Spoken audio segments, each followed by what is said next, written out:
I was very afraid that I would forget what color looked like.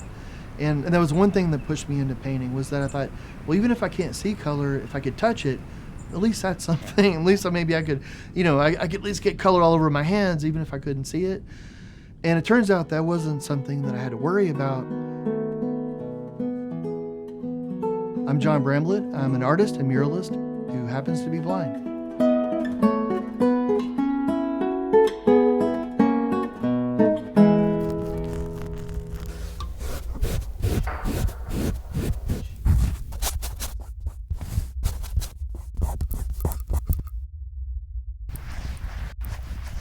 We use our sense of touch to be able to navigate the world a lot.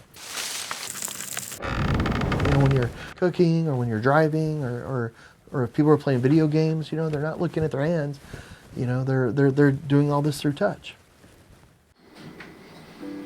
I had a lot of health problems growing up, but I think I could draw before I could walk, so I just drew. I was in hospitals a lot, just my whole childhood. And then whenever I was in college, I ended up losing my eyesight. And I thought I had lost art forever. But my brain still remembered how to draw, like all the stuff before when I was sighted, art theory, all the stuff. And my brain remembered that, and my hands remembered it. So the only thing that was lost was that connection between the two. And I was able to find my way back into drawing and painting, and that saved me because I was so depressed and so angry. But art was incredible, and the people in my life, like the community, it helped me find a way forward. That's it. Give your mom a treat. Treat for you. So the city of Celina, they reached out to me for this project because the city is growing at an enormous rate, and they're wanting to celebrate that. And so this whole mural is about community, and that's really what got me excited about it. The paints over here are always set up the same way, in the same order. That way I don't have to think about it. I know, like if I'm, I know white is down here, and then it's black, and then it's brown. I mix different things in my paints to make them feel different. So this is a black, and I know it's a black because it's the only bottle that's shaped like this. If you touch it, you can tell it's like oil. It's really slimy, but it feels kind of like oil. There's an additive that I can mix in with a white paint that would make it really creamy, feel like toothpaste. So on my palette, if it's really creamy and thick, I know it's got to be the white paint. If it's loose, it's got to be the black paint. And when it comes to mixing the colors, if I want a gray halfway between the two, I just mix for a texture that's halfway between the two. So it gives you a way to be able to control the lightness and darkness of a color or the color itself by how it feels.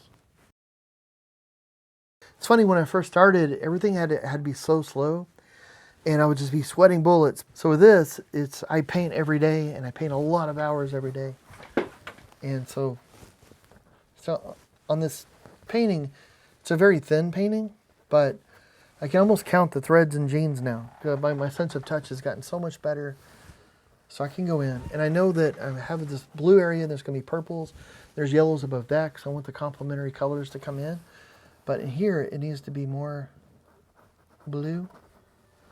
But I want to get all the like emotion, all that in. Like if you're doing a commission, like something like this, I'll try to listen to music that makes me feel happy, makes me feel joy. In a real sense, I live in a dream world because I'm using that sense of my mind where I'm constantly using imagining.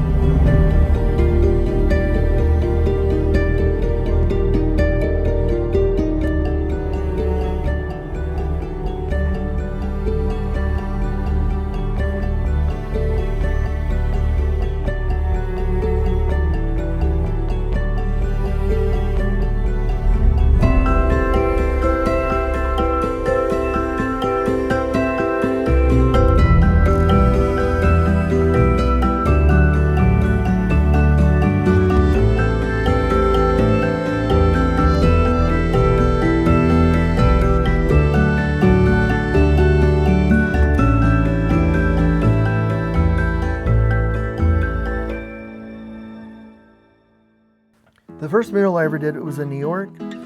We had a film crew there, and the whole idea was that we just wanted to do something that was crazy for World Sight Day to raise more attention. So we were on the phone, and they were like, well, well, what do you think about a mural? And I was like, yeah, that sounds cool. They're like, a blind person never painted a mural. And they're like, well, how about New York? And I was like, that sounds cool. But then we did it, and it was on an apartment building. The people in the building, though, they sort of adopted us. Like they would come out and hang out with us. They'd bring us stuff to eat and drinks and things, and just hang out with us. And I started to become aware about how much a mural like that is a part of the community. It's the backdrop of where people live, where they raise their children, they go to work, their entire lives is revolving with that artwork in the background. And ever since then, it became really important to me.